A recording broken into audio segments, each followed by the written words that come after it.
राज्यातील Guillain बॅरे syndrome विषाणूचा तसेच अन्य साथींच्या रोगाचा वाढता प्रादुर्भाव रोखण्याकरिता पाण्याचं निर्जंतुकीकरण ग्रामपंचायत स्तरावर पिण्याच्या पाण्याच्या स्त्रोतांची वितरण बिंदूंच्या पाणी नमुन्याची गावातील प्रशिक्षित महिला स्वयंसेवकांमार्फत प्रत्येक महिन्याला एकदा जैविक क्षेत्रीय तपासणी संचाद्वारे तपासणी करण्याचं आवाहन जिल्हा परिषदेचे मुख्य कार्यकारी अधिकारी रोहन घुगे यांनी केलंय। जीबीएस विषाणूचा वाढता प्रादुर्भाव लक्षात घेता शुद्ध पाणीपुरवठा होण्याच्या अनुषंगाने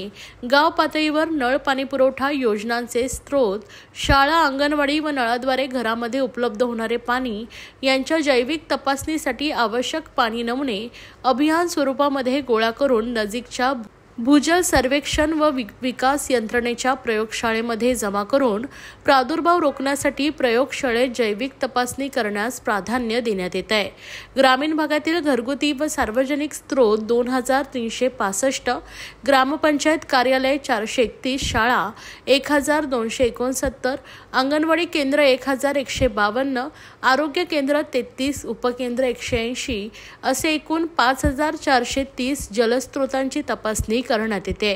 ग्रामीण कुटुंबाला कार्यात्मक घरगुती नळ जोडणीद्वारे पुरेशा प्रमाणात किमान 55 लिटर पाणी प्रतिदिन प्रति व्यक्ती विहित गुणवत्तेचे पाणी पुरवठा करणे आवश्यक आहे। त्या अनुषंगाने जल जीवन मिशन अंतर्गत ग्रामीण भागातील जनतेला घरगुती व सार्वजनिक स्त्रोत, ग्रामपंचायत कार्यालय, शाळा, अंगणवाडी केंद्र, आरोग्य केंद्र, उपकेंद्र इत्यादी सातत्यपूर्वक गुणवत्तापूर्वक शुद्ध पिण्याचे पाणी उपलब्ध करून देणे हे महत्त्वपूर्ण उद्दिष्ट साध्य करण्यासाठी ठाणे जिल्ह्यातील ग्रामीण भागात कामकाज सुरू करण्यात आले आहे। ग्रामीण जनतेला गुणवत्तापूर्ण पिण्याचे पाणी उपलब्ध करून देण्यासाठी राज्यात पाणी गुणवत्ता सहनियंत्रण व सर्वेक्षण कार्यक्रम ग्रामीण भागात गावागावात राबवण्यात यावा। याद्वारे गावातील सर्व पिण्याच्या पाण्याच्या स्त्रोतांची व घरगुती नळ कनेक्शनद्वारे पुरवठा करण्यात येणाऱ्या पाण्याची रासायनिक तपासणी वर्षातून एकदा व जैविक तपासणी वर्षातून 2दा प्रयोगशाळेत जमा करण्यात यावे,